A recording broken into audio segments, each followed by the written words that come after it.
हाय, मी बासरी. संडे असला ना असं वाटतं की आपल्याला ना आज थोडा आराम भेटेल किंवा आपण कुठंतरी फिरायला जाऊ. त्यामुळे सकाळी तर ना म्हणजे संध्याकाळी झोपताना खूप हॅप्पी असतो. हा, उद्या सुट्टी आहे तर उद्या या दोन्हीपैकी काहीतरी करता येईल.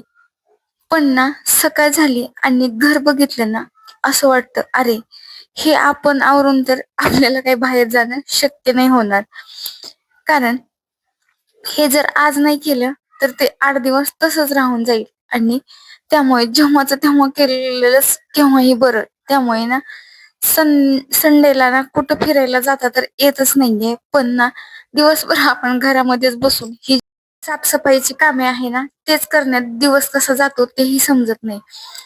पोटाला तरी काही दिवसभर भेटत नाहीये, कारण हे समोर काम दिसत असतं.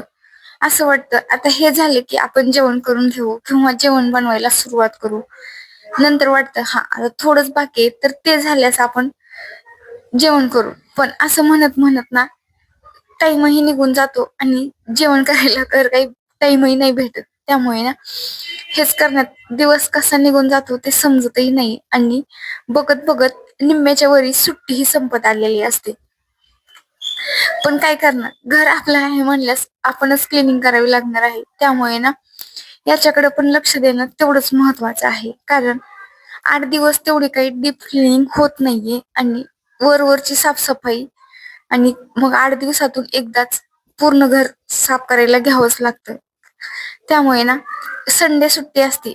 त्यामुळे संडेच्या दिवशी जाऊ द्या, उशीर का होईना थोडं बाहेर जायला थोडं कॉम्प्रोमाइज का होईना, पण ना घर तरी क्लीन होतं. त्यामुळे ना त्यातच आनंद मानायचा आणि तेच काम करून घ्यायचं. आज माझं तसंच झालेलं होतं. सकाळी ना लवकर उठली आणि काय हे काम करायलाच घेतले होते. काम तर आता सुरूच राहणार. त्यामुळे ना म्हणलं की अगोदर थोडा वेळ बसून घ्यावा. पण ना बसलं तर चैन पण पडत नव्हतं, कारण हे काम तसंच समोर दिसत होतं. आणि सकाळी सकाळी म्हणलं की हे सकाळीच काम आवरून घेऊ, जर टाइम भेटला तर कुठंतरी फिरायलाही जाता येईल. त्यामुळे ना माझी ही साफसफाई चालू होती. किचन आवरून घेतलं होतं, बाकीच्या 2 रूम पण आवरून झाल्या होत्या. तर थोडं काम राहिलं होतं ते म्हणजे फक्त हॉलचंच. आणि तेच मला ना आज म्हणजे नीट ठेवून घ्यायचं होतं. आता हे सोफ्याचे जे कव्हर आहेत ना ते आणून 10-15 दिवस झाले. पण ना त्याला टाकण्यासाठी पण माझ्याकडे टाइम नाहीये. म्हणजे एवढी काही मी बिझी नाहीये, पण ना खरंच टाइम भेटत नाहीये की या छोट्या जरी गोष्टी दिसत असल्या ना तरी त्या करायलाही म्हणजे टाइम भेटत नाही कधी कधी. आणि ते ना मला कट करून आणायचे होते. त्यामुळे पण ते थोडं टाइमच गेला त्यातही. त्यामुळे त्या ताईंना त्या दिवशी मी सांगितलं की ताई तुम्हीच येऊन हे कट करून घेऊन जा आणि तुम्हीच मला शिलाई पण मारून द्या. त्यामुळे त्या त्या दिवशी घेऊन गेल्या आणि त्यांनी ना शिलाई मारून घरी आणून दिले होते. त्या म्हणे तुम्हाला टाइम खरंच नाही भेटत, त्यामुळे मी घरी होती, मिस करून देते. त्यामुळे त्यांनी ना घरी येऊन हे जे कपडा आहे ना ते कट करून शिलाई मारून त्यांनीच दिली होती. म्हणलं जाऊ दे, त्यांनी म्हणतायत ना तर छानच केलं असेल. आणि त्यांच्याकडून ना हे मी काल रात्री त्यांनी देऊन गेलेल्या तेच आज म्हणलं सुट्टी आहे, थोडा टाइम काढूत आणि हे सगळं घरामध्ये ना ठेवून घेऊत.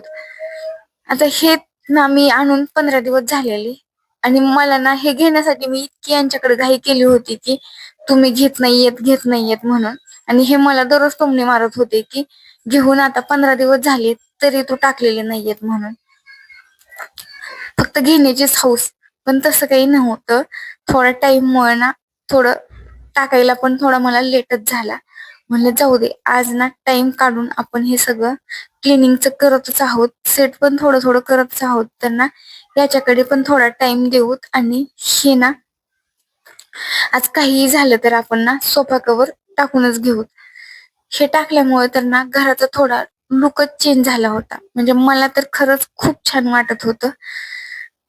कारण छोटे छोटे बदलच आपल्याला म्हणजे घरामध्ये पॉझिटिव्ह एनर्जी आणतात. त्यामुळे मला तर ना खरंच खूप छान वाटत होतं.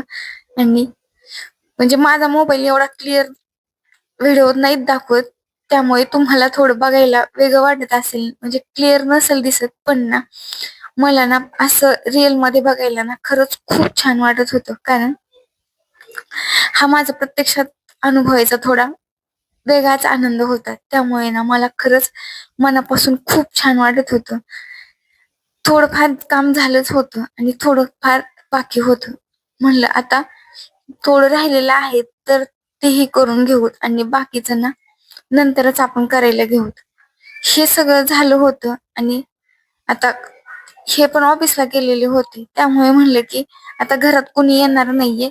त्यामुळे सगळं आपण पडदे ते नीट व्यवस्थित लावून ठेवूत. कारण आता कोणी येणार नाहीये, आपलेच राज्य आहे म्हणलं. त्यामुळे आपल्याला तरी छान वाटावं म्हणून ना.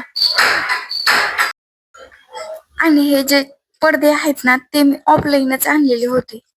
मला घ्यायचे तर होते ऑनलाईन, पण म्हणलं की आपल्याला असं प्रत्यक्षात बघताही येतील आणि आपल्याला थोडं त्याच्यामध्ये निवडही करता येईल. त्यामुळे ना मी यावेळेस ना ऑफलाईनच शॉपिंग केली होती. मला ना खरंच हे 2-3 गोष्टी ना इतक्या आवडलेल्या होत्या आणि त्याच्यामुळे ना म्हणजे छोटासाच हॉल आहे, पण तो ना पूर्ण नवीन आणि छान लुक देत होता. त्यामुळे थोडं छानच वाटत होतं. आणि संध्याकाळच्या टायमिंगला तर ना याचा व्ह्यू खरंच खूप छान वाटतो. कारण थोडी लाईटही लावलेली असते, धूप लावलेली असते, त्यामुळे थोडा लुक चेंजेस होतो. आणि ब्लॉग कसा वाटला ते नक्की कमेंट करून सांगा.